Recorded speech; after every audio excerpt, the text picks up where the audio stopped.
ये तब की बात है जब मैं कॉलेज में थी। मैं यूसीएसबी के पास इसला विस्टा नाम की एक स्टूडेंट कम्युनिटी में रहती थी, जो कि अपने पार्टी कल्चर के लिए बदनाम थी। और सच कहूं तो इसने अपनी रेप्यूटेशन को पूरी तरह साबित किया था। मुझे पार्टी करना पसंद था, लेकिन वहां के लोग हद से ज्यादा वाइल्ड थे। ऐसी जगह पर कई स्टूडेंट्स खुद को खतरनाक हालातों में डाल लेते थे। ज्यादा पी लेना, सावधानी न बरतना, दरवाजे लॉक करना भूल जाना वगैरह। वो जगह बड़ी अजीब सी थी, थोड़ी अलग थलग, और अगर कोई कॉलेज एज का ना हो तो तुरंत अजीब लगने लगता था। एक रात कुछ ड्रिंक्स लेने के बाद मैं अपने छोटे से घर पहुंची, जहां मैं अपनी 2 रूममेट्स के साथ रहती थी। रात के करीब 2:30 होंगे। हम लोग सीरियस स्टूडेंट्स थे। हमारी पार्टीज भी वैसी ही होती थीं। कोई बहुत बड़ा फंक्शन नहीं, बस कुछ दोस्त और हल्की फुल्की महफिल। अक्सर ऐसा होता था कि हमारे घर कोई रुक जाता, सोफा या फर्श पर ही सो जाता। उस रात भी मेरी रूममेट ने किसी को बुलाया था जिसे मैं नहीं जानती थी, और वो सोफा पर लेटा हुआ था। मैंने लाइट ऑन नहीं की क्योंकि मैं उसे जगाना नहीं चाहती थी। लेकिन जब मैं अपने बेडरूम की तरफ बढ़ रही थी तो मेरी नज़र उस शख्स पर पड़ी। वो बहुत अजीब तरीके से एकदम सीधा लेटा था, मानो कोई मूर्ति हो। ऐसा लग रहा था जैसे वो अपनी पूरी ताकत इस बात में लगा रहा हो कि वो हिल ना पाए। मैं कुछ पल को रुकी, तभी उसने अचानक अपनी गर्दन झटके से मेरी तरफ मोड़ दी, लेकिन उसका जिस्म 1 इंच भी नहीं हिला। उसकी आंखें अंधेरे में चमक रही थीं, चौड़ी खुली हुई, डरावनी। मुझे लगा शायद वो डर गया होगा या फिर कोई नशा किया हुआ है, नींद नहीं आ रही होगी। मैं जल्दी से अपने रूम में घुसी और दरवाज़ा लॉक कर लिया। कुछ ठीक नहीं लगा था, डर लग रहा था। करीब 4:30 पर मेरी नींद खुली। दरवाजे के पास कुछ आवाज़ें आ रही थीं, जैसे कोई अपनी उंगलियां लकड़ी पर हल्के हल्के टकरा रहा हो। मैं चुपचाप लेटी रही और ध्यान से सुना। अब वो आवाज़ें ज़्यादा तेज़ हो गई थीं। अब ऐसा लग रहा था जैसे कोई नाखूनों से दरवाज़ा खरोंच रहा हो, और पूरी ताकत से, दोनों हाथों से। इतनी तेज़ आवाज़ थी कि रूह कांप उठी। मैंने तुरंत अपना फ़ोन उठाया और रूममेट को मैसेज किया, तुम्हारा फ्रेंड अजीब बिहेव कर रहा है, क्या उसने कोई ड्रग्स लिए हैं? प्लीज़ जाकर उससे बात करो, वो मेरे दरवाजे पर खरोंच रहा है। कोई जवाब नहीं आया, शायद वो सो रही थी। दूसरी रूममेट को मैसेज किया, वही रिजल्ट। खरोंचने की आवाज़ें अब भी जारी थीं। इतनी देर तक कोई इंसान अपने नाखूनों से लकड़ी का दरवाज़ा कैसे खरोंच सकता है? अब वो डोर नॉब पकड़कर जोर से घुमा भी रहा था, जैसे जबरदस्ती अंदर घुसना चाहता हो। अब मुझे लगा कि ये सिर्फ डराने के लिए नहीं कर रहा, कुछ बहुत गलत है। मैंने कॉल करने का फैसला किया। जैसे ही कॉल लगाया, खरोंचने की आवाज रुक गई। मेरी रूममेट ने नींद भरी आवाज में कॉल उठाया। हेलो, मैं बोली, तुम्हारा दोस्त गड़बड़ कर रहा है, वो मेरे दरवाजे पर अजीब हरकतें कर रहा है, जाकर देखो जरा। कुछ सेकंड्स तक चुप्पी रही, फिर उसकी आवाज बिल्कुल बदल गई। अब उसमें नींद नहीं, डर था। कौन सा फ्रेंड? हमने आज कोई लड़का इनवाइट नहीं किया। फौरन पुलिस को कॉल करो, अभी। मेरा जिस्म जैसे सुन्न हो गया। मैंने कॉल काटने से पहले उससे कहा, अपने दरवाजे लॉक कर लो, फौरन। अब मैं रूम में खड़ी थी, न पूरी तरह जगी न सोई, बस पसीने में तर और कांपती हुई। तभी घर के दूसरे सिरे से जोरदार धमाके की आवाज आई। वो उस रूम के दरवाजे पर जा पहुंचा था जहां मेरी दोनों रूममेट्स थीं, लॉरेन और मोनिका। अब चीखें सुनाई दी। मैंने फौरन 911 पर कॉल किया। उधर से ऑपरेटर लाइन पर बनी रही। शायद मेरी आवाज में जो खौफ था उसने सब कुछ समझ लिया। अब सब कुछ एक पल को शांत हो गया। फिर मैंने नीचे देखा। दरवाजे और फर्श के बीच करीब 1 इंच का गैप था। उसी में से उसकी उंगलियां अंदर आईं। वो उन्हें धीरे धीरे हिला रहा था, और साथ ही गौर करने पर एक घुरघुराने जैसी आवाज भी आ रही थी। मैं चीख पड़ी और पीछे हट गई। आज सोचती हूं तो अफसोस होता है, काश मैं उसकी उंगलियों पर जोर से पैर रख देती, शायद उसकी चीख सुन पाती। तभी पुलिस आई। उसने फौरन भागने की कोशिश की, स्लाइडिंग ग्लास डोर से बाहर निकल गया। पुलिस उसे पकड़ नहीं पाई। मेरे कमरे के दरवाजे पर गहरे निशान थे। उसने सिजर्स से दरवाज़ा नोचा था, जो बाद में वहीं फर्श पर पड़ी मिली। लेकिन सबसे डरावनी बात क्या थी पता है? मैंने उसे देखा था, सीधे उसकी आंखों में। मैं उसके पास से गुजरी थी, ये सोचकर कि वो बस कोई दोस्त है जो सोफा पर पड़ा है। पर वो सो नहीं रहा था, वो शायद छुपा हुआ था। और जैसे ही मैंने दरवाज़ा खोला, वो चौंक गया होगा। वो ऐसे सधा पड़ा था ताकि सोफा का हिस्सा लगे। शायद वो किसी और इरादे से आया था। शायद उसने सोचा था घर खाली है। शायद आज वो जो करने आया था उसमें बस एक गलती रह गई। मैंने उसे देख लिया था। ये बात 2010 की पतझड़ की है, जब मैंने फैसला किया कि अब मुझे दोबारा कॉलेज जाना चाहिए। मैं एक अकेली माँ थी, 3 बेटों की, लेकिन अब वो सब स्कूल जाने लगे थे। घर की जिम्मेदारियां थोड़ी कम हुई तो लगा कि अब पढ़ाई का सपना पूरा किया जा सकता है। जिस कॉलेज में मैंने दाखिला लिया वो एक बड़े यूनिवर्सिटी का रीजनल कैंपस था, लेकिन जिस इलाके में वो कॉलेज था वो इलाका बदनाम था। जुर्म, नशा, हेरोइन, जिस्म फरोशी, हर कोने में एक अजीब सी सड़न महसूस होती थी। मगर फिर भी मेरा घर वहां से सिर्फ 20 मिनट की दूरी पर था और जाने में मुझे कोई खतरा महसूस नहीं हुआ। पहला दिन बहुत अजीब था, डरावना सा। मैं किसी को नहीं जानती थी और बाकी स्टूडेंट्स से काफ़ी बड़ी थी उम्र में। उस वक्त मैं 28 साल की थी। मैं क्लासरूम में सबसे पीछे की तरफ एक टेबल पर जाकर बैठ गई। तभी कुछ मिनटों बाद एक औरत मेरे पास आकर बैठी। उम्र में वो भी मेरी ही तरह थी, लेकिन उसका हुलिया, वो बहुत दुबली पतली थी। उसके बदन से सिगरेट की तेज बू आ रही थी। बाल चिपचिपे और उलझे हुए थे और आंखें अंदर को ढंसी हुई, जैसे कई रातों से ठीक से सोई ना हो। मगर जब उसने मुझसे बात की, उसकी आवाज एकदम सामान्य लगी। उसने मुस्कुराकर कहा, मैं इसलिए तुम्हारे पास बैठी क्योंकि तुम्हारा ब्लाउज इस पूरे कमरे में सबसे प्यारा लग रहा है। थोड़ा अजीब कमेंट था, मगर मैं ऑकवर्ड लोगों के लिए थोड़ा सॉफ्ट हूं। सोचा शायद इंट्रोवर्ट होगी या सोशली थोड़ी अलग। मैंने गौर किया, उसके पास ना बैग था, ना किताब, ना पेन या नोटबुक, कुछ भी नहीं। उसने कहा, मेरी फाइनेंशियल एड अभी क्लियर नहीं हुई है, लेकिन मैं पढ़ाई में पीछे नहीं रहना चाहती। क्या तुम अपनी किताब मेरे साथ शेयर करोगी? मैंने हामी भर दी। उसे एक पेन और पेपर भी दे दिया। पहली क्लास के बाद उसने मुझसे कहा, क्या तुम मेरे साथ लाइब्रेरी चल सकती हो? मुझे तुम्हारी किताब के कुछ पेजेस स्कैन करने हैं ताकि घर ले जाकर पढ़ सकूं। मैंने कहा, ठीक है, और हम लाइब्रेरी की तरफ बढ़ने लगे। तभी वो रुक गई। उसने अपना फोन निकाला और बोली, मेरे बेटे का मैसेज आया है, उसे किसी काम के लिए मेरी जरूरत है। फिर उसने मुझसे कुछ ऐसा पूछा जिसने मेरी रीढ़ की हड्डी में एक ठंडा सा एहसास दौड़ा दिया। क्या तुम मेरे साथ चल सकती हो?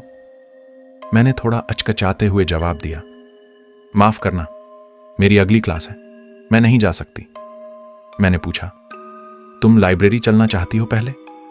उसने सर हिलाया, नहीं, मुझे सीधा बेटे के पास जाना है, लेकिन मुझे अकेले जाने में डर लग रहा है। किसी वजह से मैं अकेली नहीं जा सकती। अब मैं थोड़ा कंफ्यूज थी।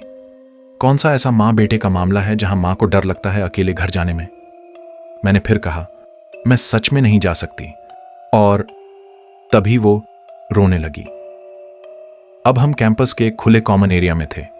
एक तरफ पार्किंग लॉट था और दूसरी तरफ लाइब्रेरी। मुझे अब उसके साथ बाहर खड़ा रहना बिल्कुल भी अच्छा नहीं लग रहा था। अंदर से एक बेचैनी उठ रही थी। अचानक उसने रोते रोते चिल्लाना शुरू कर दिया। गालियां, उलाहने, शोर। मैं स्तब्ध रह गई। इतनी तेजी से, फ्रेंडली से रोती हुई और अब गुस्से में पागल। ये बदलाव डराने वाला था। उसका चेहरा लाल हो गया और आवाज में गुस्सा उबल रहा था। मैं पलटी और लाइब्रेरी की तरफ तेजी से बढ़ने लगी। रास्ते में मैंने अपना फोन निकाला और अपनी दोस्त को कॉल किया ताकि कोई और भी इस वक्त अवेयर हो अगर ये औरत मेरे पीछे कुछ करती है तो। मैं लाइब्रेरी के दरवाजे पर पहुंची और मुड़कर देखा, वो अब भी वहीं खड़ी थी, पार्किंग लॉट के एक कोने पर। तभी एक कार उसके पास आकर रुकी। ड्राइवर, एक मर्द, दिखने से ही गुस्से में था। वो दोनों आपस में बहस कर रहे थे। मैं दूर थी, सुन नहीं पाई, लेकिन जेस्चर से साफ था मामला ठीक नहीं था। कुछ देर बाद वो औरत उस कार में बैठी और वो दोनों वहां से निकल गए।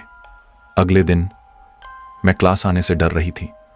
पता नहीं आज उस औरत का मूड कैसा होगा, फिर से चिल्लाएगी, पीछा करेगी, लेकिन वो नहीं आई। असल में वो फिर कभी नहीं आई।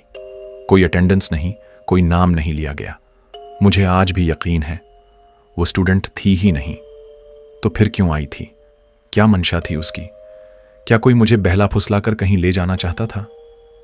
क्यों? और अगर मैं उस वक्त मान जाती तो क्या होता? मुझे नहीं पता, और सच कहूं तो मैं जानना भी नहीं चाहती।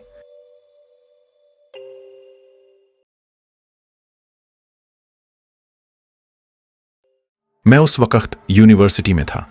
उम्र थी सिर्फ 18 साल। नए माहौल में घुलने मिलने की कोशिश कर रहा था। दोस्त बनाए, कुछ ग्रुप्स ज्वाइन किए, यहां तक कि एक गर्लफ्रेंड भी बन गई थी। लंच टाइम आमतौर पर 2 या 3 लोगों के बीच ही होता था, और मैं इस मामले में ज्यादा चूजी नहीं था। जिस किसी से बनता उसी के साथ खाना खा लेता। ऐसे ही एक दिन लिली नाम की एक लड़की ने मुझसे पूछा, आज क्लास के बाद लंच साथ में करोगे? मैंने हाँ कह दिया, क्योंकि उस वक्त कोई शक की वजह नहीं थी। हमने पढ़ाई और दूसरे मामूली टॉपिक्स पर बात की, लेकिन अगले दिन भी वही हुआ, और फिर रोज। धीरे धीरे ये एक आदत सी बन गई। मैं इनकार नहीं कर पाया, और इस वजह से अपने दूसरे दोस्तों से लंच करने के मौके भी कम हो गए। अब जब सोचता हूं तो लगता है शायद यही उसका मकसद था। एक दिन क्लास के बाद किसी ने मुझसे कहा, मुझे सोशल मीडिया पर ऐड कर लो। उस वक्त ये सब नया नया चलन में आया था। ये बात लिली के सामने ही हुई, और मैंने देखा कि उसकी गर्दन झटके से मेरी तरफ मुड़ी। उसकी निगाहें जैसे किसी शिकारी की तरह थीं। उस शाम जब मैं घर पहुंचा तो देखा लिली ने मुझे फ्रेंड रिक्वेस्ट भेजी हुई थी। हैरत की बात यह थी कि हमारे बीच कोई कॉमन फ्रेंड नहीं था, और मुझे नहीं पता कि उसे मेरा पूरा नाम कैसे पता चला। शायद यूनिवर्सिटी की पब्लिक लिस्टिंग से किसी तरह ढूंढ निकाला। थोड़ा अजीब जरूर लगा, लेकिन सोचा इतना भी क्या हो सकता है। उसके बाद वो मुझे लगातार मैसेज भेजने लगी, मेरी हर पोस्ट पर कमेंट करती। मैंने सोचा कि शायद वो बस सोशली ऑकवर्ड है, लेकिन अब जब सोचता हूं तो जानता हूं कि मैं कितना गलत था। लिली मुझसे हर दिन लंच पर मिलती रही, लेकिन उसके अलावा कभी मिलना नहीं हुआ।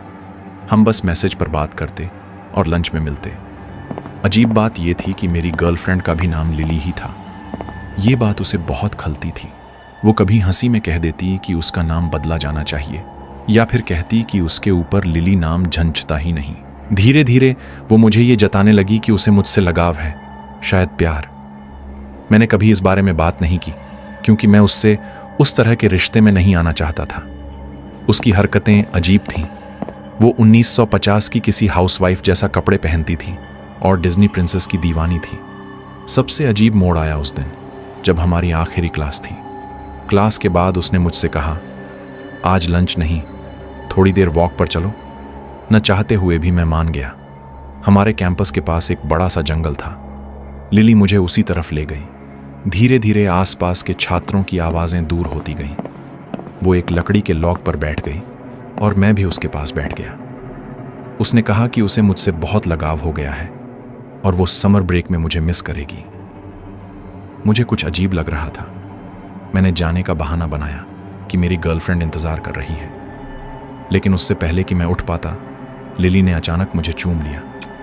वो पल बहुत अजीब, बहुत असहज था। मैं झटके से उठा और वहाँ से चला आया।